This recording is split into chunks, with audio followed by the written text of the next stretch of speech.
Hello, everyone. Welcome to episode 254 of Manage the Wild. I'm your host, Nick Madsen. Today, we're going to be talking about rump thickness or loin thickness and rump fat. Like big books and I cannot lie. You other brothers can't deny. Now when a girl walks in with an itty bitty waist and a round thing in your face, you. That's all we need to hear of that. So that's what we're going to be talking about, rump fat. Why is it important? What are researchers doing? What are biologists doing? When they start ripping the hair out of deer, why are they doing it? Yesterday during mule deer captures, helicopters would go in, net gun the animals, bring them back out, and then they would lay them on the ground. We'd pick them up, put them on the table. And one of the guys who was a volunteer there asked why the biologist was pulling all the hair out. And so the biologist was able to explain that he had an ultrasound machine, and they were measuring the rump fat thickness because it's one of the indicators of how well the animal is doing. Going into early winter, there's a lot of fat coming out at winter. That could be a whole different story depending on where you are located. But for the mule deer in the area that we were in, we saw a lot of numbers between 8 and 16. 8 millimeters of body fat, 16, 24 was the biggest, a real jelly roll, a real fatty. She had done real well. Good for her. And researchers and biologists will take those numbers and they will calculate overall body condition scores for them.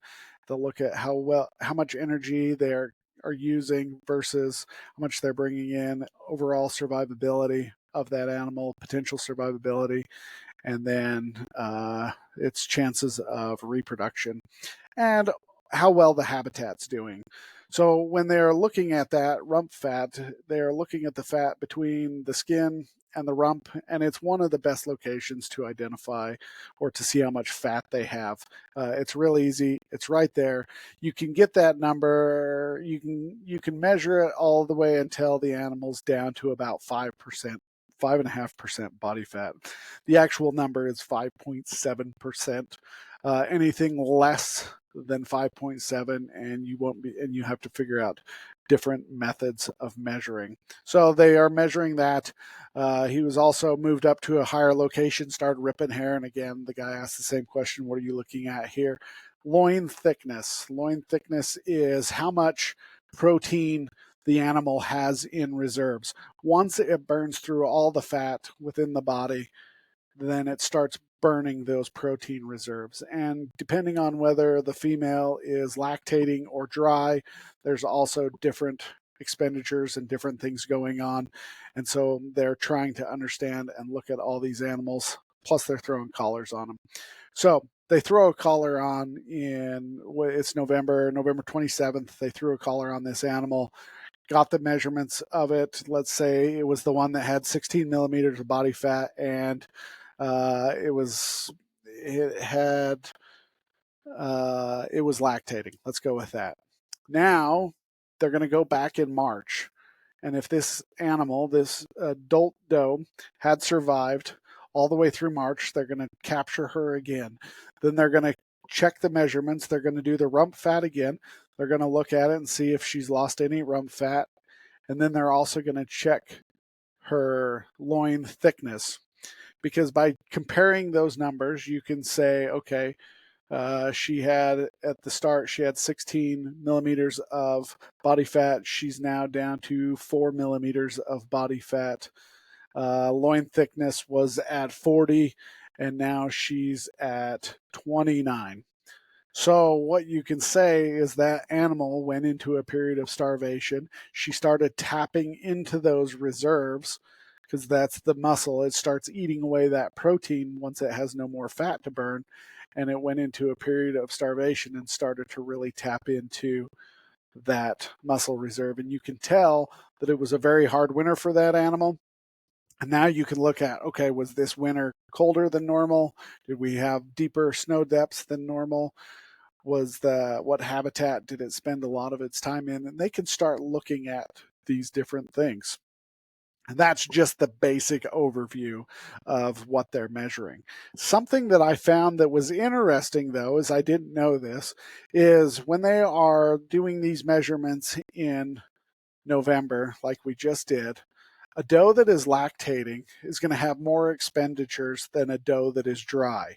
So it's going to require a lot more. But what's interesting is coming out of winter, those animals will look very similar, even though there was higher percentage or there's higher requirements for a lactating doe.